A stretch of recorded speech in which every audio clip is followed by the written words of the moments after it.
আমাদের এই বাংলাদেশ 2024 সনে দ্বিতীয়বার আমরা স্বাধীনতা অর্জন করেছি, কিন্তু বিগত যে 16 বছর আওয়ামী লীগ সরকার ছিল তারা আমাদের এই দেশের শিক্ষা ব্যবস্থাটাকে ধ্বংস করে দিয়েছে।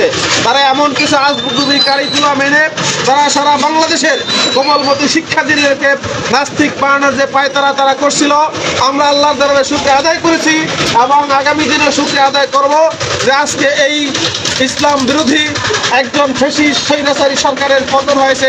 আমরা সবাই বলি আলহামদুলিল্লাহ।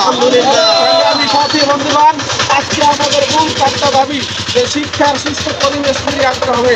আমরা সবাই জানি যে কয়েক মাস যাবৎ শিক্ষা প্রতিষ্ঠান বন্ধ ছিল। আজকে সরকারি সিদ্ধান্ত হয়েছে বিভিন্ন শিক্ষা প্রতিষ্ঠান খোলার ব্যাপারে, কিন্তু আজকে ছাত্রলীগ দখলবাজির মাধ্যমে প্রত্যেকটি হলের পরিবেশ তারা নষ্ট করে দিয়েছে। আজকে হাজার হাজার শিক্ষার্থী তারা হাসপাতালে কাতরাচ্ছে, তাদের সুন্দর কোনো চিকিৎসার ব্যবস্থা নাই। আজকে 5 শতাধিক লোকের ইন্তেকালে বহু মায়ের কোল খালি হয়েছে, বহু শিক্ষক, বহু শিক্ষার্থী, বহু ছাত্র জনতা আজকে বাংলাদেশে শাহাদাত বরণ করেছে। আমরা এই হত্যাকাণ্ডের বিচার চাই এবং এই হত্যাকাণ্ডের যে মাস্টার মাইন্ড ইতিমধ্যে গতই 5ই আগস্ট এই বাংলাদেশের এতদিন যিনি দেশের জন্য কাজ করছেন এরকম বলে গেছেন, তিনি পালাবেন এরকম কথা বলে গেছেন, অথচ আমরা দেখলাম গণ আন্দোলনের মুখে গত 5 তারিখ এই স্বৈর শাসক শেখ হাসিনা পলায়ন করেছে। ঠিক কিনা বলেন?